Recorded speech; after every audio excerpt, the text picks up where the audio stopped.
சாய் பக்தர்களுக்கு என் அன்பு வணக்கங்கள். ஓம் சாய்ராம்.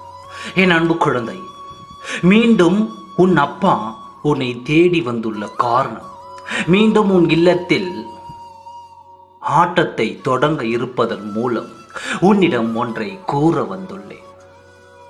அதனால் மீண்டும் உன் இல்லத்தில் ஆட்டத்தை தொடங்க இருப்பதை என்னவென்று கேட்டு அதனுடைய ஆட்டத்தை அடக்க வேண்டும் என்று நான் முடிவெடுத்து வந்துள்ளேன்.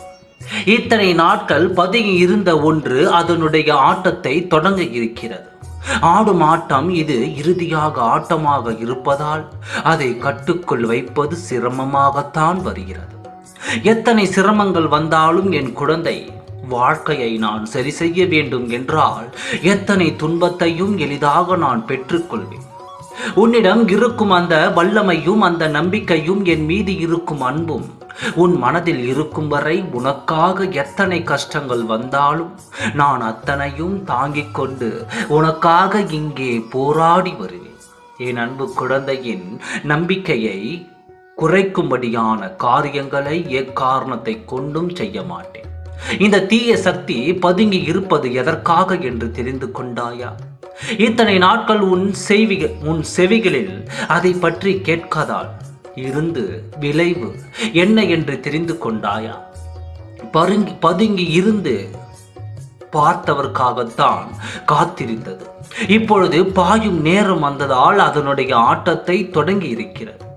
இதனுடைய ஆட்டம் எத்தனை வலிமையானது தெரியுமா? அத்தனை வலிமையானது. தோற்கடிக்க வேண்டும் என்றால் உன் மனதில் நம்பிக்கை ஆழமாக இருக்க வேண்டும். உன் வாழ்க்கையும் அப்படித்தான் இருக்கிறது. அந்த நம்பிக்கை யார் மீது வைப்பதுதான் உன் கேள்விக்குறியாக இருந்து வருகிறது. அதன் அர்த்தமுள்ளவர்கள் மேல் உன் நம்பிக்கையை வைத்து விட்டால் அந்த வாழ்க்கை எத்தனை அழகானதாக மாறும் தெரியுமா? அர்த்தம் இல்லாதவர்கள் மேல், அவர்களுக்கு அருகதை இல்லாதவர்கள் மேல் உன் நம்பிக்கையினை வைப்பதால் தான் இத்தனை தீமைகளும் உன்னை தேடி வந்துள்ளது. இப்பொழுது கூட அதனுடைய ஆட்டத்தை உன்னிடத்தில் ஆட வேண்டும் என்று நினைப்பது இது போல ஒரு தீய சக்தி தான். கவலைப்படாதே, நான் பார்த்துக் கொள்கிறேன்.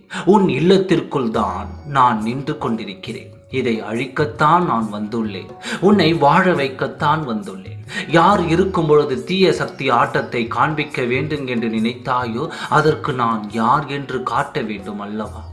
அதனால் தான் இப்பொழுது உன் இல்லத்திற்குள் அடியெடுத்து வைக்க வந்துள்ளேன். நல்லது நடக்கும் நேரம் இது. பொறுமையாக காத்திரு, நல்லதே நடக்கும். ஓம் சாய்ராம். நன்றி, வணக்கம்.